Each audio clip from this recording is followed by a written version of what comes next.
Madam, तुम्ही makeup का करत नाहीत? उत्तर ऐकून तुमचेही डोळे नक्कीच पाणावतील.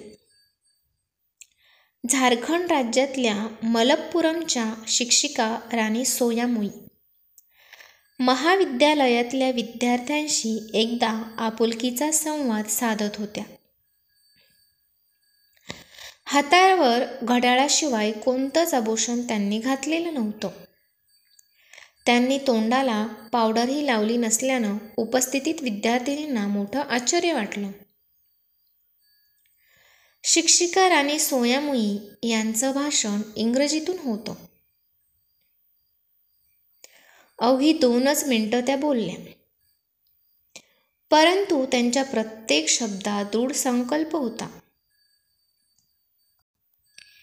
त्यांच्या त्या भाषणानंतर काही विद्यार्थ्यांनी त्यांना प्रश्न विचारले. तुमचं नाव काय? त्यांनी सांगितलं, माझं नाव राणी आहे. सोयामुई माझ्या कुटुंबातलं नाव आहे. मी मूळची झारखंडची आहे. आणखी काही विचारायचंय तुम्हाला?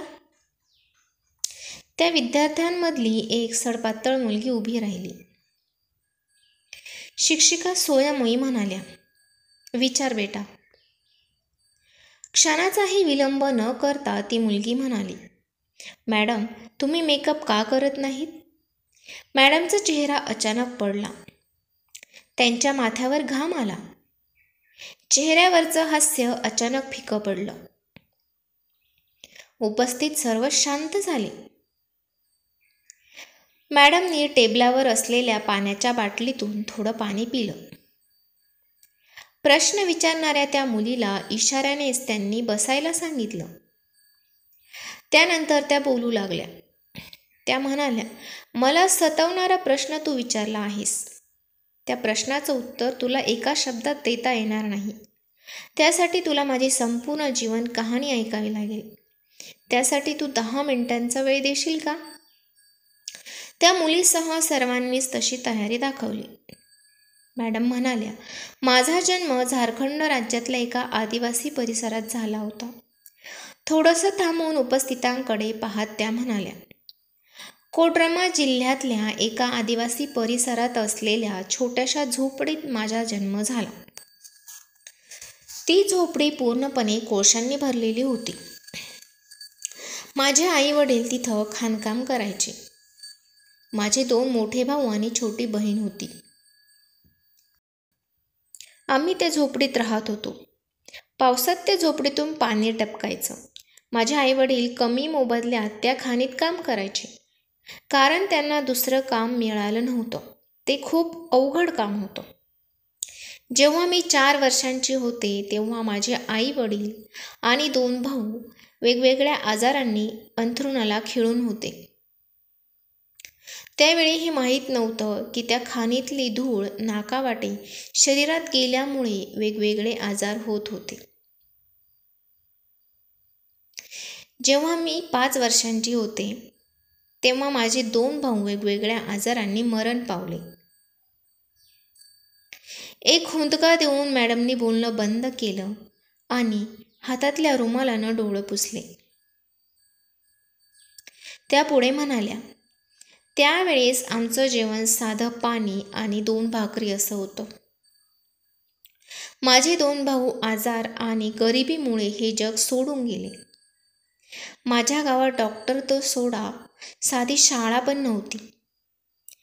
ज्या गावात शाळा, हॉस्पिटल, शौचालय आणि वीज नाही, अशा गावाची तुम्ही कल्पना करू शकाल का? एक दिवस माझे वडील भुकेच्या समस्येमुळे हाडाचा सापळा झालेल्या मला त्या खाणीत घेऊन गेले. ती खाण तशी बदनाम झाली होती. त्या खाणीतल्या खोल खड्ड्यात रांगत तिथलं प्लास्टिक गोळा करायचं हे माझं काम होतं. हे काम कमीत कमी 10 वर्षांच्या मुलांना शक्य होतं. आयुष्यात मी प्रथमच पोटभर भाकर खाल्ली. मात्र त्यावेळी मला उलटी झाली. ज्यावेळी मला प्रथम श्रेणीत असायला हवं होतं त्यावेळी मी अंधाऱ्या खोलीत प्लास्टिक गोळा करत होते. तिथल्या विषारी धुळीसह मी श्वास घ्यायचे. दिवसातल्या 8 तास काम केल्यानंतर आम्हाला एक वेळचं जेवण मिळायचं. तिथली विषारी धूळ आणि भूक यामुळे मी अत्यंत सडपातळ झाले होते. 1 वर्षानंतर माझी बहीण सुद्धा त्या खाणीत काम करायला लागली होती. एक वेळ अशी आली की माझे आई वडील, बहीण आणि मी एकमेकांबरोबरच काम करायचो. आई वडील बरे झाल्यानंतर ते देखील त्या खाणीत काम करायला लागले. भुकेशिवाय आम्ही राहू शकत होतो. मात्र नशिबानं आम्हाला दुसऱ्या प्रकारे त्रास द्यायला सुरुवात केली होती. एक दिवस मला प्रचंड ताप आला. त्यामुळे मी खाणीच्या कामावर जाऊ शकले नाही. मात्र अचानक मोठा पाऊस झाला आणि खाण पडल्यामुळे त्यात शेकडो माणसं मरण पावली. त्यामध्ये माझी आई वडील आणि बहीणसुद्धा होती. शिक्षिका असलेल्या सोयामोई मॅडमच्या दोन्ही डोळ्यांतून अश्रू वाहू लागले. ऐकणाऱ्यांचे डोळे डबडबले होते. मॅडम म्हणाल्या, तुम्हाला हे ध्यानात घ्यावं लागेल की मी त्यावेळी फक्त 6 वर्षांचे होते. अखेर मी अगाती मंदिरात पोहोचले. तिथल्या सरकारी शाळेत माझं शिक्षण झालं. मी माझ्या गावातच अक्षरपद्धत शिकले होते. आज एक शिक्षिका म्हणून तुमच्या समोर उभी आहे. आपण विचार करत असाल की या गोष्टीचा आणि मी मेकअप का करत नाही याचा काय संबंध आहे? त्यावेळी लहानपणी रांगत रांगत मी जे अभ्रक म्हणजे प्लास्टिक गोळा केलं होतं त्या प्लास्टिकचा उपयोग सौंदर्य प्रसाधने बनवण्यात करण्यात आला होता. या अभ्रकाचा पहिला प्रकार म्हणजे सिलिकेट खनिज आहे.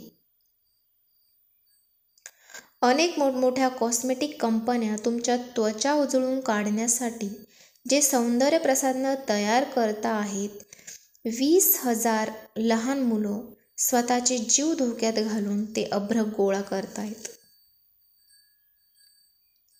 लहान मुलांची गुलाबासारखी कोमलता, त्यांची जळलेली स्वप्न, त्यांचं विखुरलेलं जीवन, मोठमोठ्या पर्वतांमध्ये दबलेलं मांस आणि रक्त हे सारं मेकअपच्या माध्यमातून तुमच्या गालावर पसरतं. त्या खाणीतून मुलांच्या हातून गोळा करण्यात आलेलं लाखो डॉलर्सचं ते अभ्रक सौंदर्य प्रसाधनांमध्ये आमची सुंदरता वाढवण्यासाठी आजही वापरलं जातं. आता तुम्हीच सांगा, माझ्या चेहऱ्यावर मी तो मेकअप कसा लावू? मी माझ्या भावाच्या आठवणीत पोटभर कसं जेवू शकते, जे भुकेच्या समस्येमुळे मरण पावले होते? माझ्या आईंच्या आठवणीत मी रेशमी कपडे कसे घालू? जुने फाटलेल्या कपड्यासंदर्भात स्वप्नात सुद्धा विचार केला होता. भाषण संपून ज्या वेळाने सोयामोई गेल्या तेव्हा उपस्थित प्रेक्षक एका अजाणतेपणातच उभे राहिले. त्यांच्या ओठांवर थोडंसं हसू होतं. डोळ्यात आलेले अश्रू न पुसता त्यांचं मस्तक स्वाभिमानानं उंचावलं होतं. झारखंड राज्यात आजही उच्च प्रतीचं दर्जेदार अभ्रक त्या खाणीतून खोदलं जातं आणि 20,000 मुलं शाळेत न जाताच ते गोळा करण्याचं काम करत आहेत आणि खाणीत पडून तर काही आजाराच्या समस्येमुळे मरत आहेत. मात्र अनेक वर्षांनंतर झारखंडची ती शिक्षिका मॅडम आज स्वतंत्र भारताची महामहिम राष्ट्रपती द्रौपदी मुर्मू झाली.